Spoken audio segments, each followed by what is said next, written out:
of the door gunners was to protect the aircraft, armed with M60 machine guns.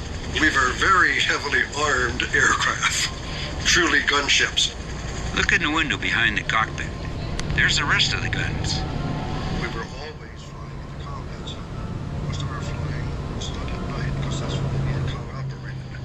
Usually you were asleep and it would be dark, and you had 3 minutes from the time that you heard the word scramble seawalls to run up to the floor, get it started, take off.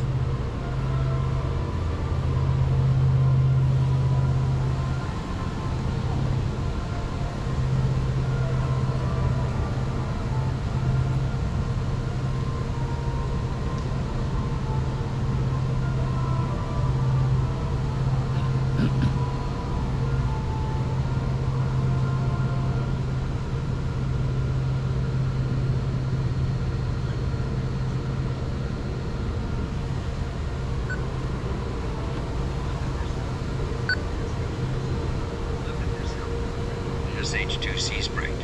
Then look at the helicopters on either side. The Sea Sprite is tiny, but it packed a big punch.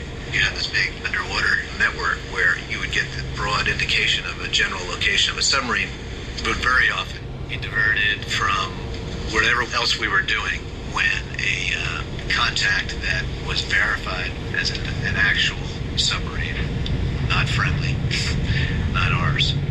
Walk around to the right and look for a big white cylinder with a red tip. That's a deadly anti-submarine torpedo.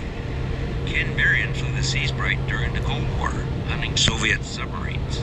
If a battle group was in the region, you had surface ships and helicopters to narrow down to a finer position. If you were going to prosecute that to an actual attack, that's where the helicopters really would come in handy, because you could pinpoint the location of the target, and it was a lot easier for us as compared to a fixed-wing aircraft to deliver a pinpoint weapon.